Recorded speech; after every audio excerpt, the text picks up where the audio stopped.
Hello, Frog fans. Welcome back to Postgame Beers podcast. We are the Lupton Drinking Club. I'm Kyle Malloy at YellMK on Twitter. We've got our master of activities, Jacob Sailors, at JD Sailors on Twitter. In addition, we are missing our producer, Crazy Ray Cartwright. This may not get produced ever, so we may be talking into the ether, and this you'll never hear my voice ever. Unless you're on the live chat. Unless you're on the live chat. If you are, we appreciate you joining us tonight. Thank you for joining on YouTube at Lupton Drinking Club. Had quite a good crowd last week, man. Numbers were good, so appreciate everybody for joining in. We've got our Sultan of Stat, Martin Guerrero, as well as our meme god, Garrett Evans. Thank you guys for coming on tonight. This podcast is brought to you by Hell's Half Acre, our friends at Hell's Half Acre Stadium Goods. If you go to hellshalfacresg.com/Lupton Drinking Club, part of that purchase will come back to us to help us grab a beer at Lupton. I don't know what we're going to do with it, but we're going to make good content for you. We'll get Garrett a mic. Yeah. It's going to happen. Before baseball season starts, I'm going to sound crisp, baby.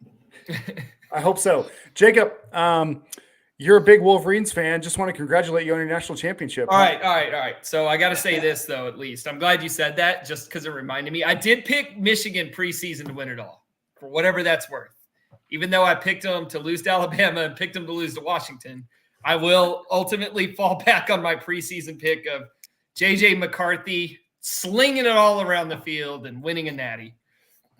Do you think it had anything to do with elite quarterback play, right? Oh my God, dude! Do you think it had anything to do with just watching that purple confetti drop as Thompson Hodges is like walking behind him laughing his ass off? No, I think it mostly has to do with Georgia not being in the tournament. Yeah, it has a lot to do with that. That and also the fact that he meditated before the game against the goalpost and took his shoes off. That's probably wore what his put it over the edge. I gotta think so Michigan being a pretty powerful institution, I bet they were in ESPN's ear about this is our guy, market this guy, right? And Harbaugh started to coach like it. Like, damn, we can't just win 82-0 by running the ball. We got to get McCarthy some stats. He's our golden boy. And they damn near lost the natty because of it. Did it not seem like it at some point they said, all right, we know we can just run the ball and win the game, whatever, but we got to get McCarthy involved. We got to make him look good. I mean, you arguably he lost the game for them last year with the 2 pick sixes. Dude, right? For real. But at least like last year, Michigan wasn't running it all that well. Against TCU. But, I was thinking about this too. I think there really is something to the freak out effect of playing in the natty. I think obviously TCU had it last year. And I think both teams had it last night. There wasn't that seasoned team that had been there before, like Georgia was last year.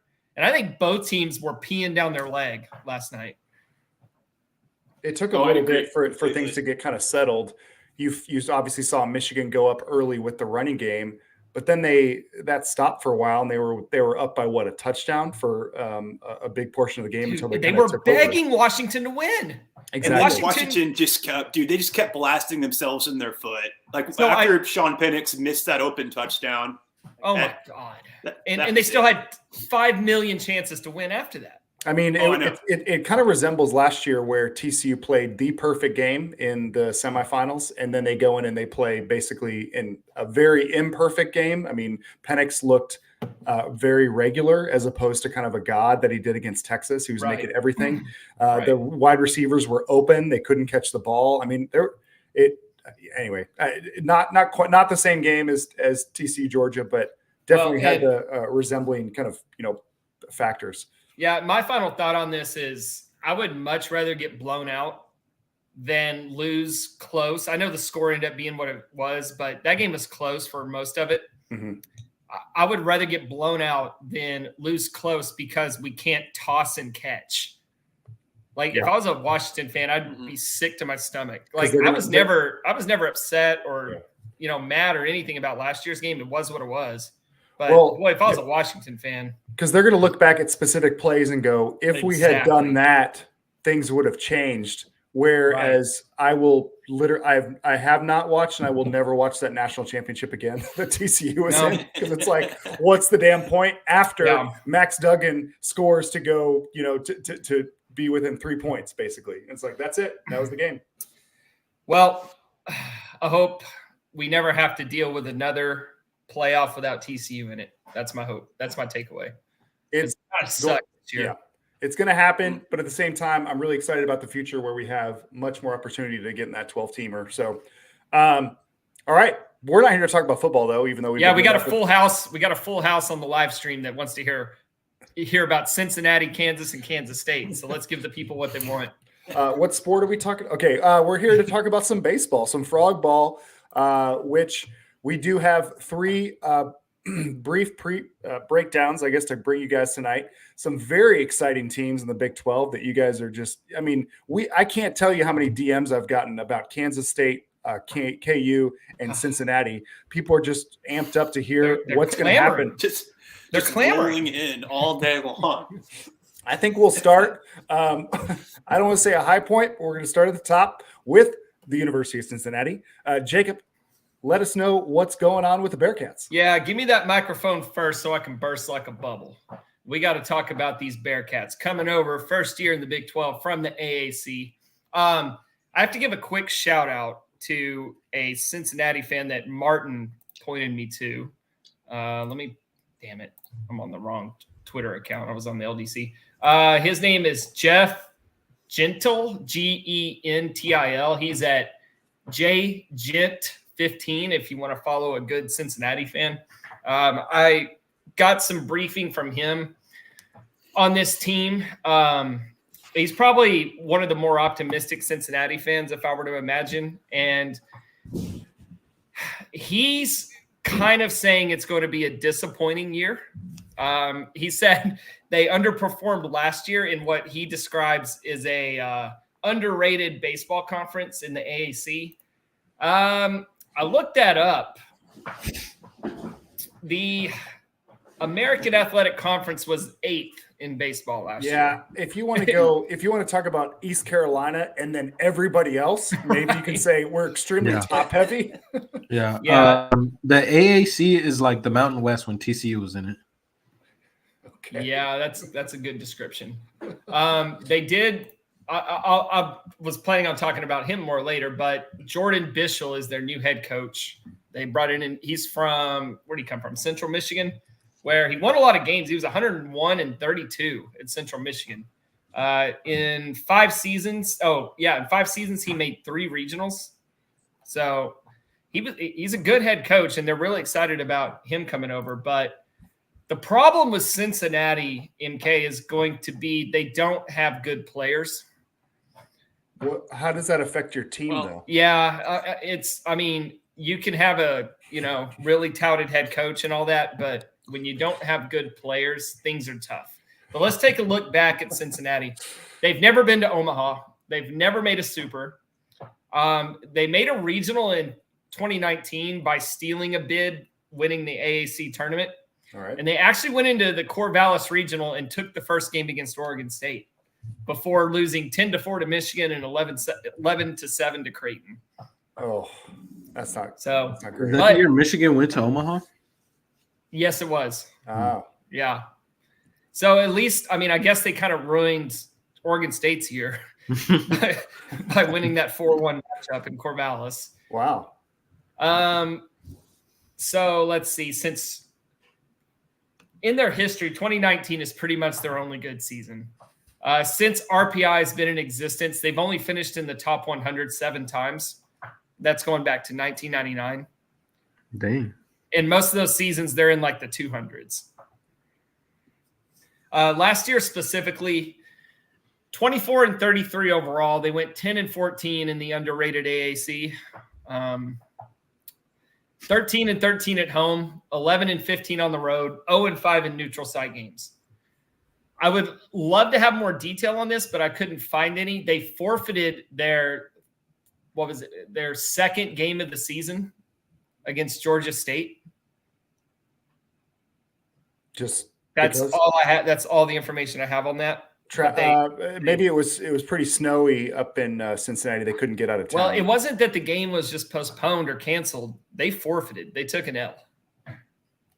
I don't have any more information on that. I wish I did. Gosh, I really want to know now. Yeah, I did ask my guy Jeff, and he has not gotten back to me on that question. It's a big secret now. It's like now you're digging in deep. So. Any coaching connections? Yeah, just real quick, I'm going to go down my list here. Last year, they got destroyed by Florida in 3 straight games in Gainesville. They had no notable wins that I saw. They got swept by ECU and just a really tough year. They went 2-Q in the AAC tournament. They finished with an RPI of 160. Peyton Tolley was 4 for 14 with a home run. He pitched against him once in a win. He went 5 innings, gave up 6 hits, 2 runs, 7 strikeouts, 1 walk. I know we brought up Peyton a couple times last pod, as well as just based on his experience against these teams. Yeah, does that have any effect on this year at all? No, it's just a side note. It's not predictive by any means or anything like that. No, we're grasping at straws for interesting stuff. I'm just curious if you guys thought it was. Yeah, I threw in the Tolley note last week because in like 5 games against Houston, he was so bad. So I just thought it was interesting, but it doesn't like he may tear up Houston this year. So let's move on to their key players. On offense, there's not a lot in the lineup that will scare you. Most of their guys will slug in the high 7s or low 8s, and it might even go down with increased competition in the Big 12. They do have a kid named Tommy O'Connor. He was a D1 top prospect in 2023. He only had limited at-bats last year, only 76 at-bats, but he had 8 home runs and ended up with an OPS of 1.151, which was easily number 1 on the team, and I have no idea why he didn't get more playing time because there was nobody else in the lineup that was really scary. Alec Jones is their catcher. He had an 860 OPS with 7 home runs last year. Pretty good for a catcher, but when you're looking at your catcher to kind of be the juggernaut of the offense, it's not really a good sign. They have a second baseman named Lawden Brooks. You might remember him from his days at Texas Tech. He's a Texas Tech. No, nobody will remember that name. I don't think he really ever played at Texas Tech. He's a light hitting second baseman. I only threw him in here because he transferred from Tech. They have an interesting newcomer, at least relative to the rest of their roster. His name's Josh Cross. He's a transfer from Eastern Michigan. He was the MAC Freshman of the Year. He had a 1.084 OPS, 15 home runs. He plays first base for them. So that's kind of another name. Pitching, I didn't put any individual players now because they were all terrible. Their bullpen had an ERA of over 10. Ooh, awesome. Their ace had an ERA of 5.79. He pitched 65 innings. Would you care to guess where that would have ranked TCU's staff last year? 5.79 ERA. 7. Yeah, I'd say top 10, but not top 5. Yeah, for sure. That would have been good for 12th. Ooh, at TCU. Boom. The closest comps I could find was somewhere between Ryan Vanderhyde and Cam Brown as far as innings pitched goes and ERA. So that was their ace last year. He's not there anymore. So they're going to have to fill those shoes. Well, crap. I was hoping he'd come back for his senior season. Yeah. So not only is the rest of their team, rest of their pitching bad, they have to fill in their ace spot. Jeff is semi-optimistic about some transfers they have coming in, but let's see, where did he say they were all from? They got transfers from Central Michigan, a guy from Kentucky, and then a kid from Indiana State. Now, I looked it up. He did not pitch against TCU in the Super Regional. So his note is, if these guys do nothing but provide bullpen help, it'll be huge for the program. Bullpen has been atrocious far too long. I'm jumping ahead, Jacob, but yeah. Were there what about draft picks over the last 5 years? I mean, anybody that we would know? Yeah, I looked into that. Nothing really jumped out enough for me to make a note. But if you want to talk about a couple fun facts, Kevin Youkilis has his number retired there.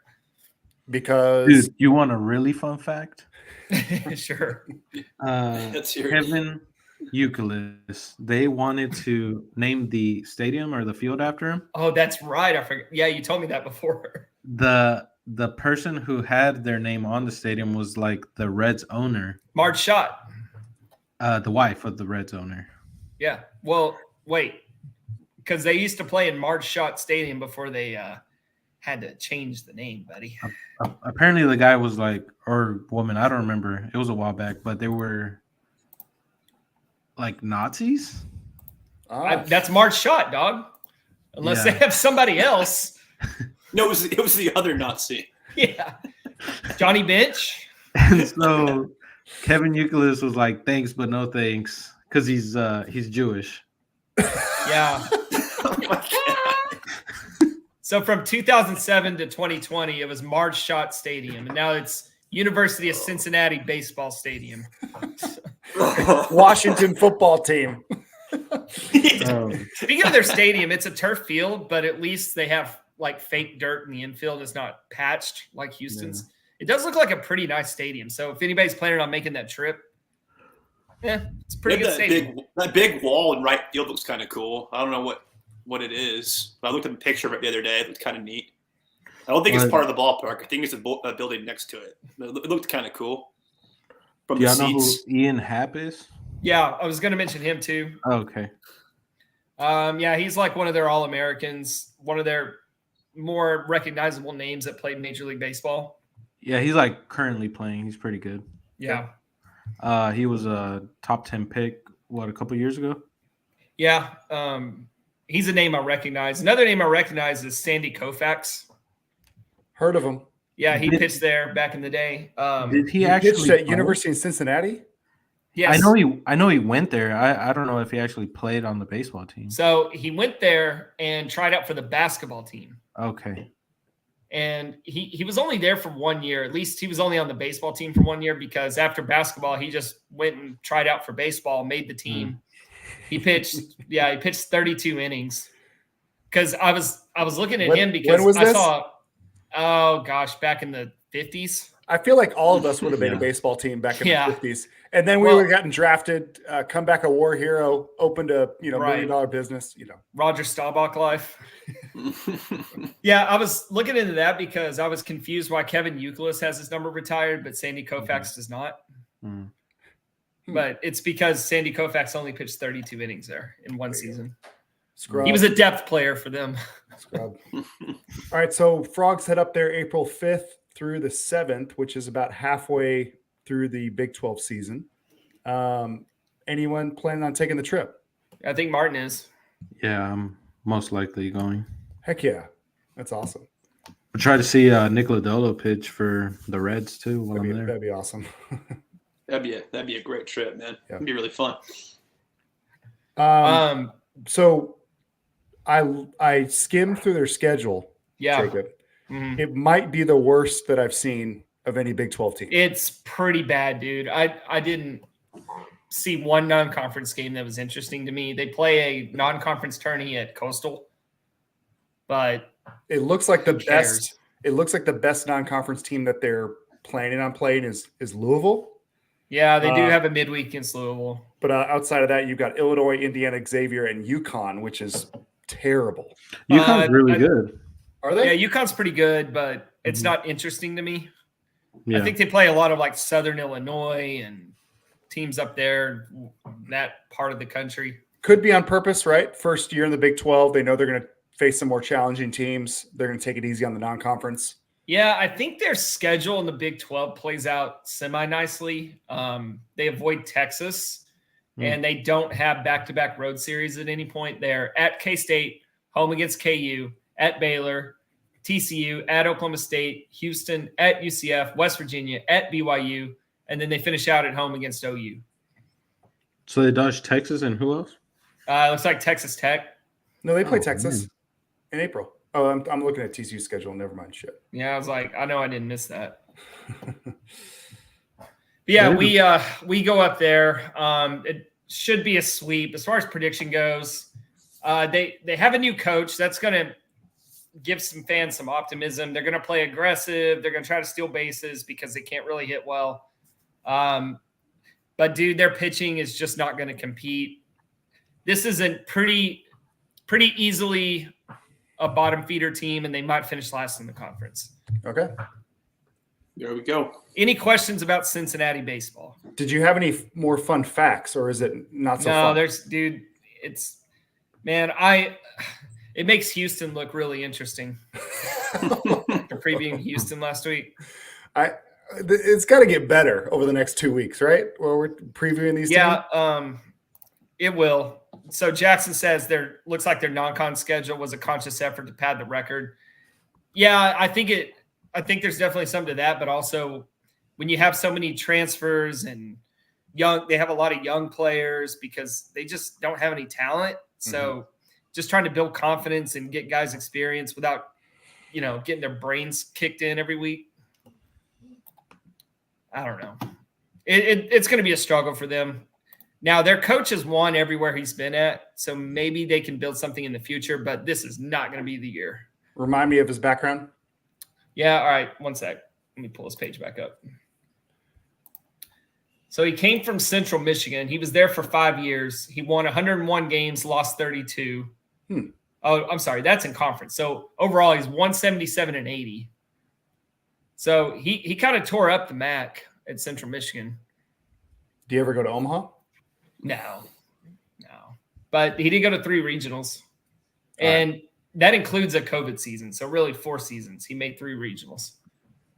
Before that, he was at Northwood, which is a local school. Welcome to the Big 12 Cincinnati. Dude, it says – I mean – this can't be right. He says at Northwood he made the regional twice. Northwood doesn't compete Division I. That must be – let's see, the Great Lakes Intercollegiate Athletic Conference. It must have been their regional, but it says NCAA regional. I don't know. I mean, obviously, we don't want these teams to be like dominant or anything, but I would love for Cincinnati, Houston, these guys to like actually care about baseball a little bit, Yeah, I mean, it's just we're kind of on par now with other conferences that have bottom feeder schools. Yeah. Because before it was like there were no off weeks in the Big 12. Now there's some off weeks. Speaking of bottom feeders, bye weeks, bottom, in the Big 12. Martin, we're going to head to you. Talk about the University of Kansas. Yes, they were definitely bottom feeders previously, probably for like 20 years since the Big 12 was a thing. But I think they're going to be pretty good with this new head coach, Dan Fitzgerald. So last year was his Why do I know that name? He was at DBU. He was That's right. I think. Okay. Man, I forgot to look up what they were last year, but they sucked. 20 and 35. 20 and 35, barely made the Big 12 tournament because Baylor sucked a little bit more. We'll talk about them next week on Postgame Beers. Yeah. We will talk about good teams, I promise. Yeah. So this year on their schedule, they do not have Oklahoma or Oklahoma State. They play all the new Big 12 teams. That's kind of weird given their proximity. Yeah. I did think it was pretty weird. They weren't playing Oklahoma or Oklahoma State. I saw that they played Oklahoma State during fall ball. I don't know if they knew that they weren't playing each other during the season, but I think one thing we should ask Kurt if we get a chance to interview him is if he has any insight on how they made the schedules. Like, were they looking at competitive balance or? Yeah, because I mean that's a big difference between football and baseball. Is we have no idea how they make the baseball schedules. Right. Like football, they have that years in advance, and then baseball we wake up one day in December or something, and the whole schedule is released. I mean, you got to think that in football, the head coaches have less oversight because the athletic directors are looking for different, matchups or whatever. You're talking 5-7 years in the future. It seems like the baseball head coaches could be wheeling and dealing, with their buddies in the background. I mean, why do we go to California so much and Arizona? Because Kirk has a tie there. I think it makes sense for him to be out there. See, they play in the Carball Classic in Round Rock against Texas State, Washington State, and Kentucky. Out of conference, they play University of Illinois Chicago and Corpus Christi. A 4-game set against Texas Southern and the University of Pacific. It's an extremely weak out-of-conference schedule. I think they're looking for wins, especially with the extra Big 12 series this year. Or was it 2 extra Big 12 series? Do we have more than usual? I guess we have – wait a second. Do we have more than normal? More than 9? Yeah, we have 10. Yeah. We played 10 Big 12 teams this year, and last year was 9. All right. Midweek they play, which is good. Yeah, Sorry, that's just because is that just because the addition of teams? I guess. Yeah, because before we only had 9 opponents, so we had to play we always had to play like ULM or somebody in May. I think that's fine. Right. I mean, I would imagine there's going to be some rivalries made over the next 5-10 years of new Big 12 teams. I'd rather play somebody that I'm more invested in than a rando, Right. Yeah, and the games count towards, Pacific, Big 12. Yeah, because, last year we played everybody that was available, right? And now we got 13 teams. So we can't play 13 schedules, so 10. I think that's pretty good. Yeah. Mm-hmm. What does SEC do? Do you guys know? I think they play 10. Notable midweek games, they play 2 against Mizzou, 1 at home, and 1 at Kauffman Stadium. Hey, nice. And then they have a home and home with Nebraska. I thought those were pretty interesting. Obviously, I'm not naming their entire schedule. Please do, game by game. With times. Let's move on from their boring ass schedule. Yeah. Key departures. So this year was a pretty different for Kansas. They're used to SEC teams and TCU coming in and raiding their roster. But this year they just lost 2 guys to graduation. Cole Elvis, their catcher, and Colin Baumgartner, their number 1 pitcher. He had a 3.62 ERA and 15 starts. Both of them signed as undrafted free agents. Now, Baumgartner was a good pitcher. I do remember him. Yeah. It sucks, but it's good that they didn't transfer somewhere. I was always counting on him to steal a game from Texas or Oklahoma State on a Friday night. No relation to Madison? I don't think so. I'm going to name some of the guys that they lost in the portal the last couple of years. Maui Ahuna to Tennessee. Big loss. Man. Oh, man. Tavian Josenberger. That dude was there for 10 seconds and peace out. I'm getting the bag. Yeah, he was first team all Big 12. Yeah. Didn't he miss a month because they were investigating? Yeah. Tennessee did we push for Maui? TCU? I don't think. Not with Silva on the roster. I couldn't tell. They paid him $1 million to go to Tennessee. Yeah. I'm not kidding. That's why he missed a month. Yeah. I would have bought him lunch once a week. It would have evened out. Tavian Josenberger, Arkansas. Cooper Murray went to Auburn, and Ryan Vanderhyde to TCU. That was last year, and then the year before that, they lost Skylar Messenger to Texas. He was an all Big 12 guy. Hey, I know Ryan's year didn't work out the way that we were expecting or hoping to, but met his dad at the tailgate. Just a great guy, really nice guy, very genuine, and was very interested in kind of what we were doing because we were obviously talking about the Frogs. So anyway, hope it works out for him in the future. Same. some of the big guys that are coming back that I was actually really surprised that Kansas didn't lose anybody in the portal this year was Cody Shojinaga. He's an infielder, also from Hawaii, like Maui. He was a freshman All-American, second team All Big 12, co-freshman of the year in the Big 12. He hit 378 with a 421 on base, slugged 526. I'm not sure what position he played. I know he's an infielder, but apparently this year they are going to convert him to first base to get a better second baseman on the field. Chase Jans, left fielder, highly athletic, hit 314 with a 386 on base and slugged 531 with 10 home runs. He earned second team All Big 12 honors. He led the team in stolen bases with 7.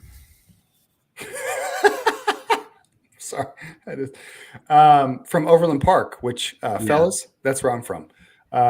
Yeah. So I was looking through their roster, noticing basically every school around me they've got players from, which not a great sign. You know, we had good baseball, we had great baseball. So, but yeah, Chase Jans. You know who else is from Overland Park? Quarterback of Florida. What's his name? He started Wisconsin. Who you got? I was trying to, that serial Good killer. one. No, that Kansas serial State. killer. What was his name? You tell me. I don't know. Doesn't matter. Keep I'm going. still alive, bitch.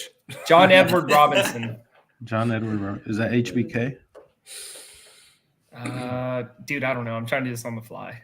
I was hoping MK would know. Maybe they have like a museum for him or something. I'm not a historian. I'm just proud of my city. So. It's a nice suburb of Kansas City. Yeah. It's good. Go on. The BTK killer. That's what I was trying to think of. BTK. Yeah. I'm lost. All right. Well, what else? What else is learn your interesting about history. this team, Martin? Jansen Reeder, first team All Big 12 designated hitter. Very experienced and productive bat in the middle of the lineup. Spent a bunch of years at JUCO, hit 276, 371, and slugged 558 with 12 home runs. They strike out a lot. Let's see, we got Michael Brooks, very good third baseman, transfer from Central Florida. He hit 298, on base 392, and slugged 505 in his first year at Kansas. He's a very good defender at third base. What do you know about Thaniel Trumper? Trumper. Thaniel. That's a name right there. Not much, but those were the key 4 guys that they're returning this year. And then I found this one guy interesting that's on their coaching staff, John Coyne. I think that's how you say his name. Coyne. He's from Fort Worth.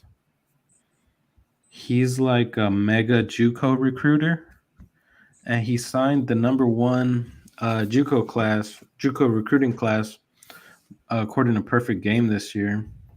To Kansas? Yep. So he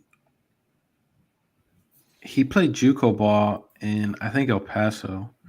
Then he was a volunteer at UTRGV, and then he's been an assistant at Wichita State, Cisco College, Howard College, New Mexico, and now Kansas. Dude's apparently some big rising star in the coaching community. So I'm going to name some of the guys that he brought in. 18 transfers in less than 2 months to fill out the roster. Yeah. Wow. That's impressive. This guy they got in from New Mexico, Lenny Ashby. So apparently, so he joined the staff last year when Fitzgerald was announced as the head coach. And this, I guess a few months ago, Lenny Ashby from New Mexico entered the transfer portal, and he told Fitzgerald. You need to get this guy. You need to do everything you can to get this guy. He's one of the best hitters that he's ever seen. He's a huge bat from New Mexico. He hit 361 on base, 430, and slugged 632 in 2 seasons at New Mexico. Everybody's the best hitter ever at New Mexico.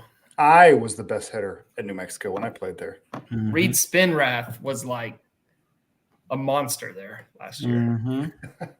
Did he go to New Mexico? Yeah, and he tore it up. Man, Yeah, he did. It's the competition in the ballpark. But since he was a coach at New Mexico, he saw everybody at New Mexico, and he decided that he was the best. I guess so. I'm just not impressed with this Kansas team so far. the best of the mediocres. Almost want to just skip to K-State. I'm kind of bored with Kansas now. I think it's funny. He was rated as a good defender, even with his short, stocky frame. He's 5'7". Speaking of Euclid, Yeah. Let's see. Another big transfer they got was Grant Adler from Wichita State. He should be in the mix for their weekend rotation. He put up a 2.55 ERA for Wichita State, starting mostly on Sundays, game 3s, after Tolley would pitch on Saturday.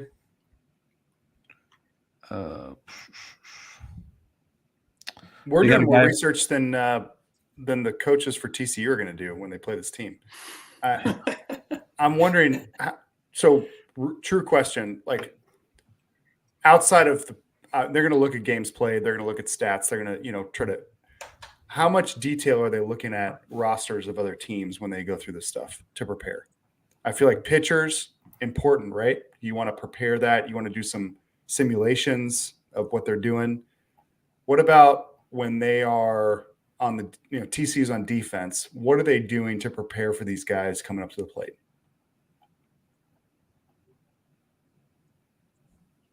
That's a No good idea. question. Yeah, I really that'd be something interesting to ask Coach if we ever got a chance. All right.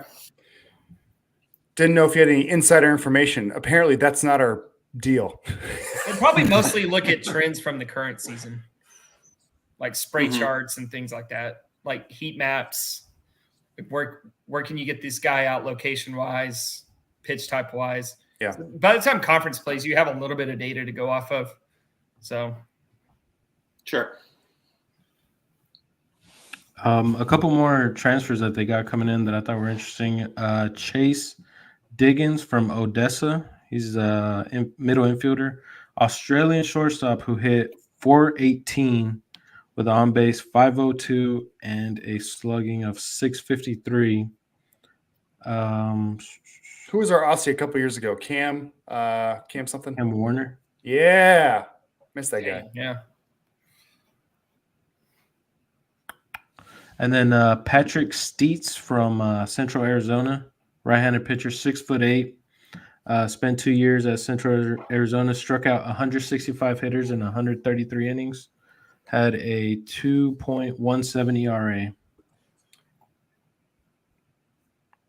Yeah, so they're going to have a lot of guys that are new. There's going to be a completely different team from the team that we played last year. A very different team than the one that we scored 30 runs on a couple of years ago. I feel like there's only 3 or 4 teams in the conference where I recognize players from the previous year. You've got Texas Tech, Oklahoma State. I would even consider Oklahoma in that category.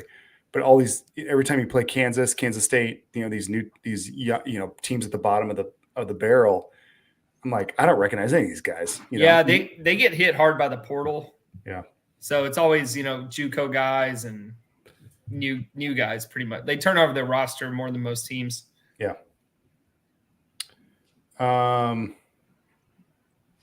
Y'all ever get into a temperature fight with your significant other? Every day. All the time, man. I am sweating my ass off right now, and I've been turning down the temperature on my app. And every time I look at it, it's pumped up to 72. I'm like, 72? Anna, Oh gosh, chill dude. out. She a mushroom? Doesn't like the wind. Martin, anything else before we move on to Kansas State? Kansas baseball, nobody really recognizes them as being a good baseball program. I'm surprised they actually did make a College World Series appearance in my lifetime.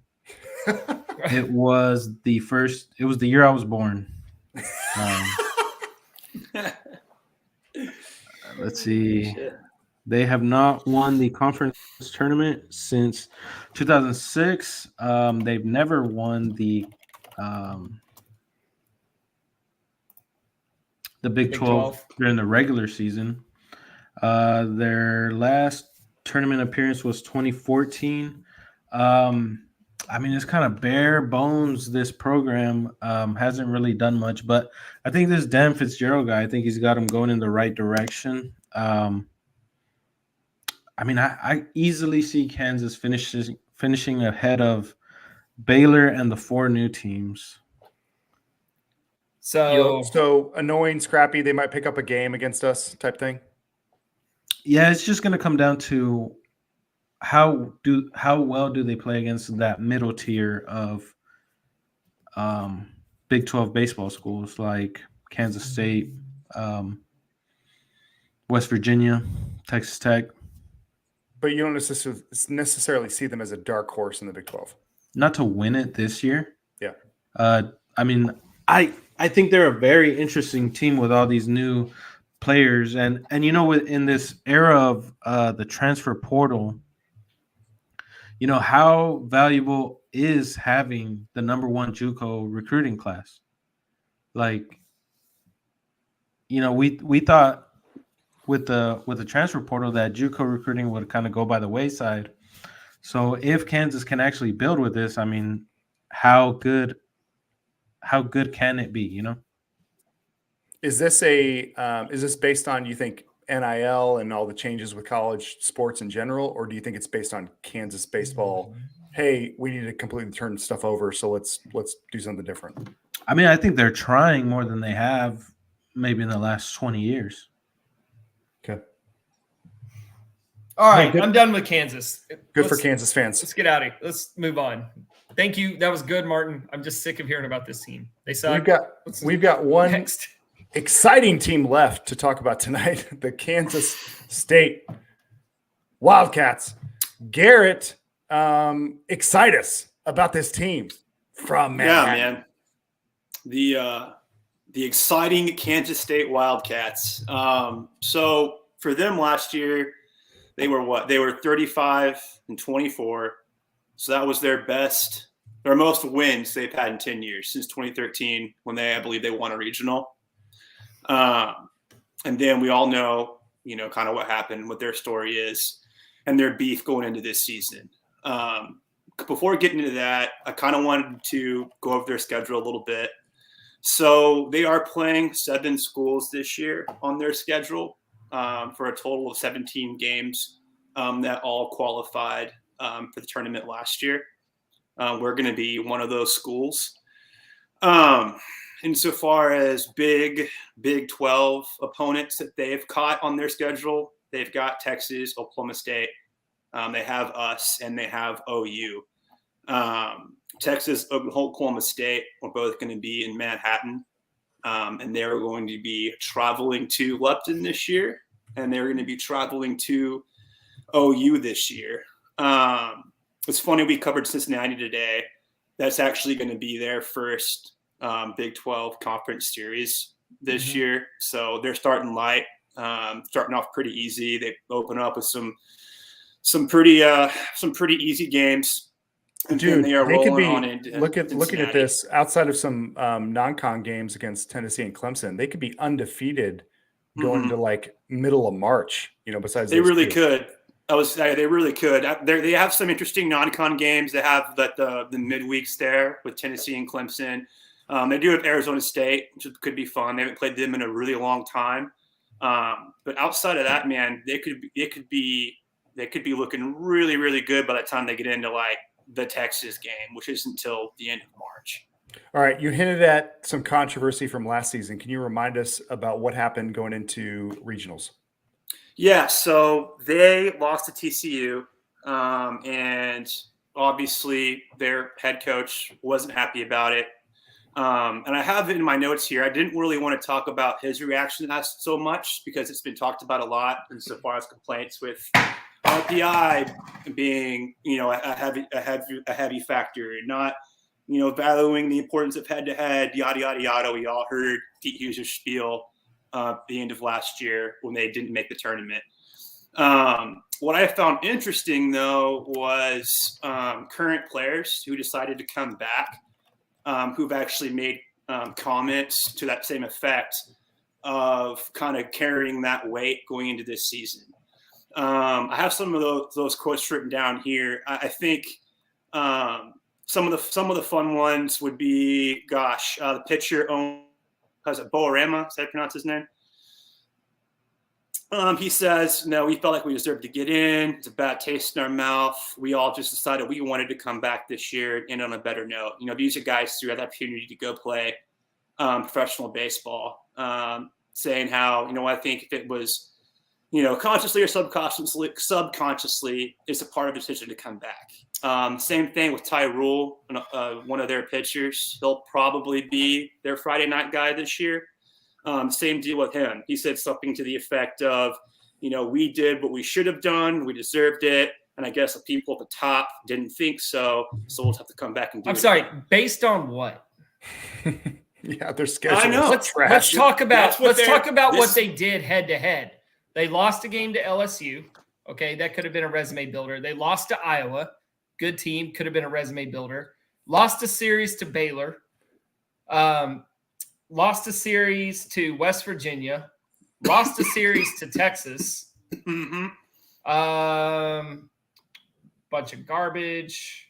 Lost a series to Oklahoma State. Lost a series to TCU. Went 2-2 in the tournament.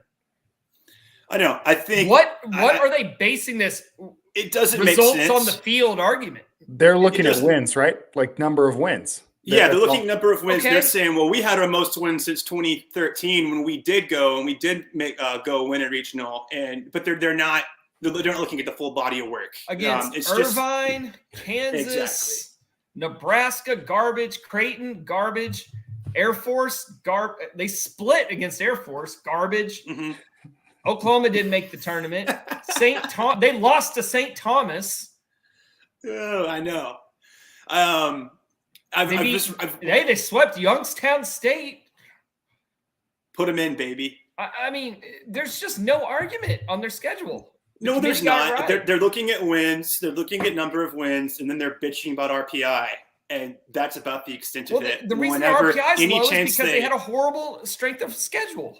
Exactly. And the games that they should have won to boost their RPI, they tended to lose throughout the course of the season. Exactly. Can I tell you how much I appreciate the fact that obviously with Schloss and then moving to, Sarlos, just they recognize this, the fact that like, hey, play tough teams. You're going to lose to some of them. It's going to be okay. Your RPI is going to be strong enough to give you the benefit of the doubt. And Kansas State didn't do that last year. Schloss is a huge RPI guy. He's always talking about RPI. And you have to be in today's day and age. You have to be, or this is what you get. From what I've kind of read the past, day here, reading through Kansas State baseball, Twitter and whatnot, that this feeling they had when they got left out, that fire has not gone out. They all feel exactly the same way. They didn't cool off and come to terms with it. They genuinely feel that they were, quote unquote, air quote, left out. With that in mind, though, they are bringing back some really good players. Yeah, they are. They have 19 guys coming back, 2 Team USA guys. First off would be that's such a Kansas State thing, right? Where they bring back everybody because they're bringing back like all their production. It's either their culture or the guy's not good enough to get to the major leagues. But either way, they do a really good job. I'm not even talking about baseball, but football. It feels like every year they bring back guys. Yeah, every year is like I'm a wildcat man, baby. Wow, it's insane. Like, so Tyson Neighbors is coming back, Team USA guy. Duke can throw 99. Extremely good player. Extremely good player. He had 14 appearances in Big 12 games last year. He went 3-0, had a 2.59 ERA and a league high 5 saves. He struck out 40 and walked 8. TCU handled him in the tournament. I remember looking at that. Yeah, we did handle him in the tournament. Let's see here. He held opponents to a team best 135 batting average and a 78 whip last year in the Big 12. So the dude's salty. Is he staying in the bullpen?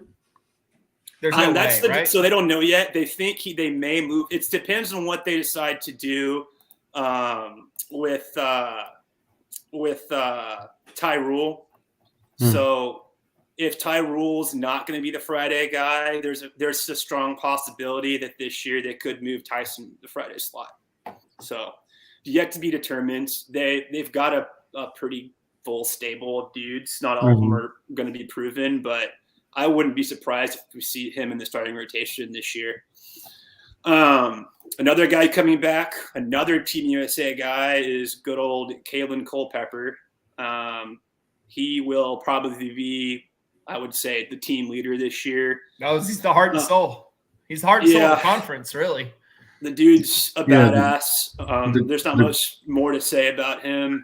They retired his number while he's still wearing it. That's so K-State. Was that the guy that everyone's like, look at this amazing play? Yeah. He's throwing to first base like a normal routine, dude. The greatest third baseman to ever play college baseball. Oh, there's never been a better third baseman, probably, in the history of NCAA baseball. What about his stats like really, really jump out at you? He doesn't have 1,000. He didn't have 1,000 ops. He hit 325. Okay. I'm looking at his 423 on base. Okay. He I'm in Big 12 play. He slashed 290, 390, 522, 4 doubles and 4 home runs, and he drove in 14 in Big 12 play last year. And he did have a 15-game hitting streak. These are my favorite announcers, I think, Kansas State, because they're just so absurd. Like, it's just so over the top. 438. It's the I remember 38 in the tournament. So, in the tournament last year, he hit 438, and he had 5 RBIs on the home run. Well, he spent most of the time hitting against the depth of TC's bullpen because they were down by 15 runs. Yeah, exactly. He was slugging. Yeah, it's on the stats for the championship. He was slugging 625. But again, he'll be good. He'll be good. Another really good dude who they're bringing. Again, these are all fuckers who I'm surprised are here. Brady Day, he got drafted in the 12th round by the Braves and decided, you know what? I don't want to go get paid. I want to go back to Manhattan, Kansas, baby. Might have been a mistake, Brady. So Brady Day is coming back. Again, he's really good. He's the second toughest player in the league last year to strike out. He only struck out 22 times in 194 at-bats. He's really good, man. He did have the game-winning hit against us. We played him on the 19th. Damn it. Of May last year, which kind of sucked. Well, we won the series, so. We did win that series. I think the 19th was the first game of that series that we lost, right? And then we picked up the other 2. Yes. I think. Yeah, Eli's home run at Rob at the wall got us into the tournament. There you go. Got us to a regional. Well, we won the Big 12 tournament anyway, but you know what I mean. But he started in all 24 games in the Big 12 last year. And he led the team batting 381, had a team high 32 hits as well. And he was 3rd in our conference with walks. How many was it? 49 walks. So team leading 49 walks last year. So again, I just remember their team pretty much 1 through 9 just being stubborn outs. Mm-hmm. Like, I know Culpepper's a good player and Brady Day, but I don't remember anybody really standing out. If anything, Brady Day stood out to me more than Culpepper did. Remember when TCU's son batted like 3rd? He's still on the team. Dom. I don't know if he's actually playing or he's like an assistant coach at some point. Dom. Yeah, he had. Let's see how many at bats. He had 39 at bats in conference and hit 154. Well, and I want to say too, scholarship. So those first 2 guys we talked about there. Well, the first two anyways. Culpepper and Neighbors, D1 baseball that has them both as top 100 prospects for this year. And fun fact, I guess, if we're going to do a fun fact, K-State is the only Big 12 school to have 2 players in the top 50. What that means for their season, probably not that much, but it just comes to show the moral of my little story here tonight is they're bringing these dudes back, and they're kind of all in on 2024. It seems like. I've always thought D1 is a bunch of trash. So I will say it seems like a good year to get them at Lupton.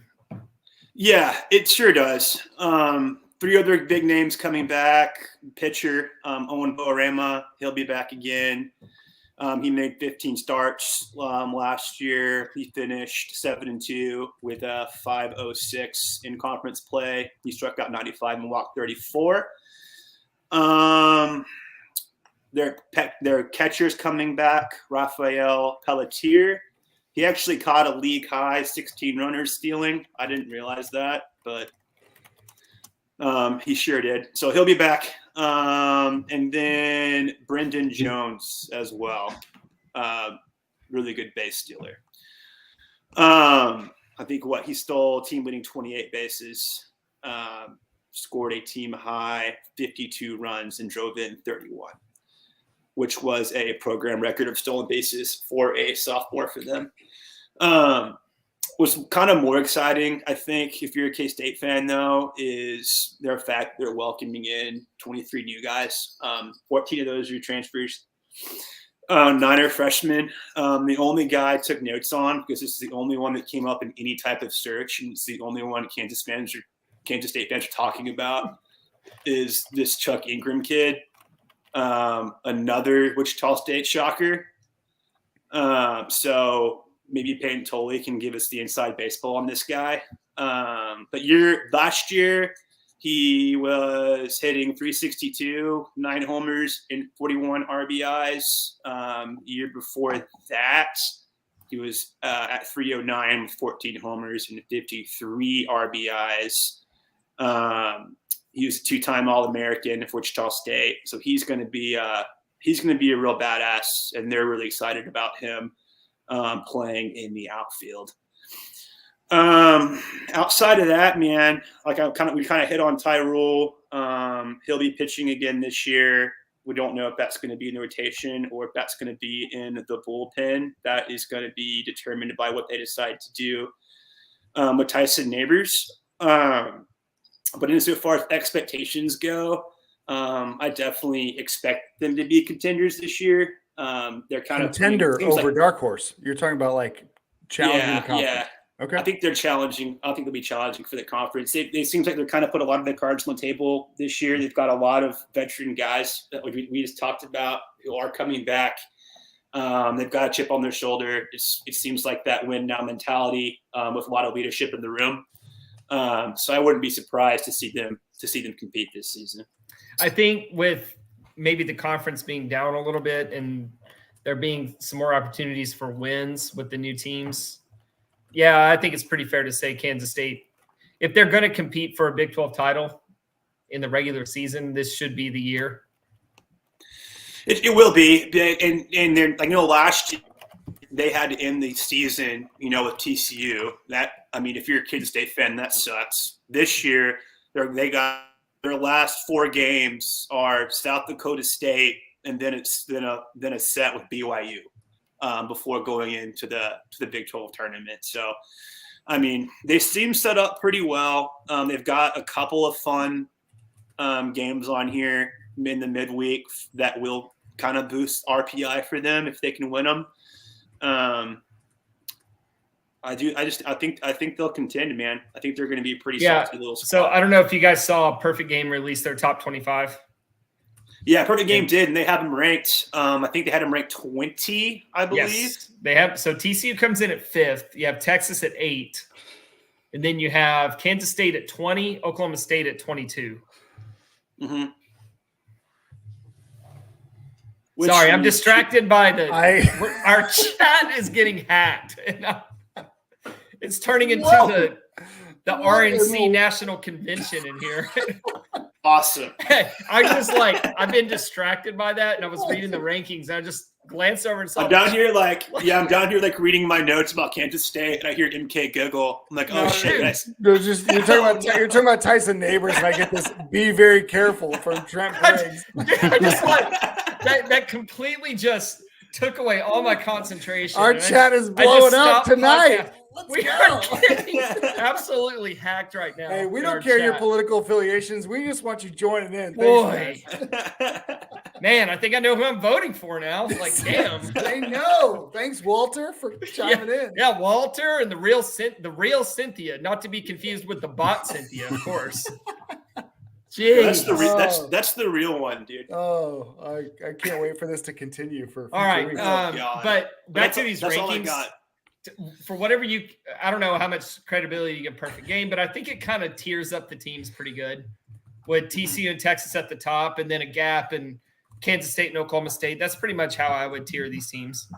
Do you think this is the year that Kansas State beats TCU in Fort Worth?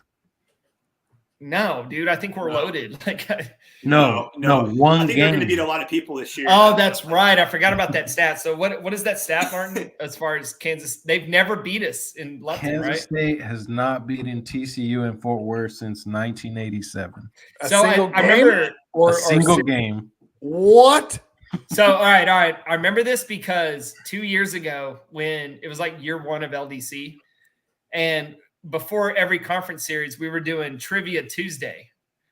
And we would ask trivia questions about the upcoming opponent. And that was the year Kansas State came to Lupton. And one of our trivia question was, how many overall wins does Kansas State have at Lupton? And obviously the correct answer was 0, but like nobody got it right because they thought, well, obviously, like we just threw in 0 as a joke. But no, that's the correct answer. It's amazing. Some other quick notes. The roster has been updated on GoFrogs.com, and the notable subtraction from the roster is Trip Landers. He is transferring out, so big day for Martin. Is it Triplanders, like a single name, Triplanders, or Trip Landers? TRIPP. TRRIPP. What? So what's the deal with that? What's the deal with Trip? Yeah, Nothing. All right. Paywall. We got the Quattro coming in instead. All right. Paywall. He's going somewhere else. No, so we had another catcher transfer in a week or two ago.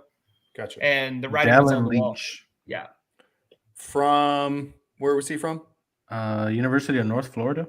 Yeah, something like that. Senior, or not senior, but has some leadership experience. I think he was applying to be like a sheriff's deputy or something. He was done with college baseball. He was going to get a real job, and he got an opportunity to play at TCU. So here he is.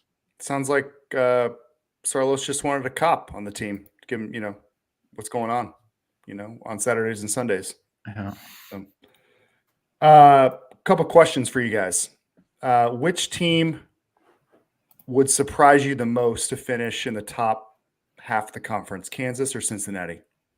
Cincinnati would surprise me the most. Which player? So this is for individual, each of you guys. Mm-hmm. Which player on Cincinnati, Kansas, and Kansas State will we expect to hear the most because they're going to be, talked about the most? We're going to see them on D1 stuff. Just kind of, they're going to be popping every time we see them. I mean, probably Culpepper.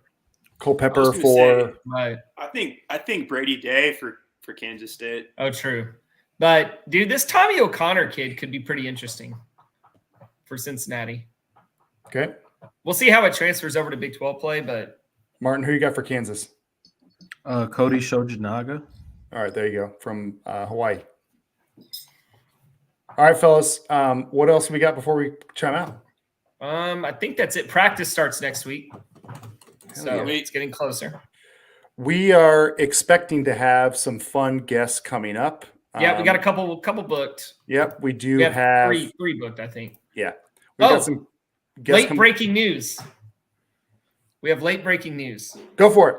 We now have an answer to why Cincinnati forfeited against Georgia State last year. Is this from your guy from Cincinnati? Yeah, I haven't read this yet, so I'll just Gentile. read it. I'm gonna be reading it for the first time as you're hearing it, right? So there was an altercation in quotes after an inning when a Cincinnati player and a Georgia State player were mouthing after a force play that ended an inning. Both benches cleared, no punches were thrown, but Cincinnati didn't have enough to play the next day because too many left the dugout and were ejected. So they just forfeited. They were down like 7-2 in the seventh anyway. So it's not like they lost a win or anything, but still, I'm looking at this. I'm like, man, I'm looking at this bottom feeder program. See how they did last year. And the first thing I see is they forfeited a game. And I'm like, my God, they suck. Sorry, Jeff, if you end up listening to this, no offense, man. I appreciate all the information, but this is a struggling program right now. I guess they like to fight, right? What was that basketball? They fought with Xavier. It's that Eichel attitude, man. Well, he's at South Carolina now. Oh, he is? Yeah. Oh, I didn't know that. We've got TCU and College World Series legend Evan Skaug on Thursday. He will be with us. We will. No one's listening to this later in the podcast, but we're going to ask for questions. What do you want to know about? Assistant coach, grad student, Mr. Skaug. Thanks for listening to Postgame Beers, especially those live tonight. Jackson Day, along with our plethora of supporters of the 2024 election. Thank you guys. Appreciate you joining. Subscribe on YouTube, Lupton Beers on Twitter and Instagram. Thanks for coming on tonight. Take care, guys. And shop Hell's Half Acre. Go Frogs. Go Frogs.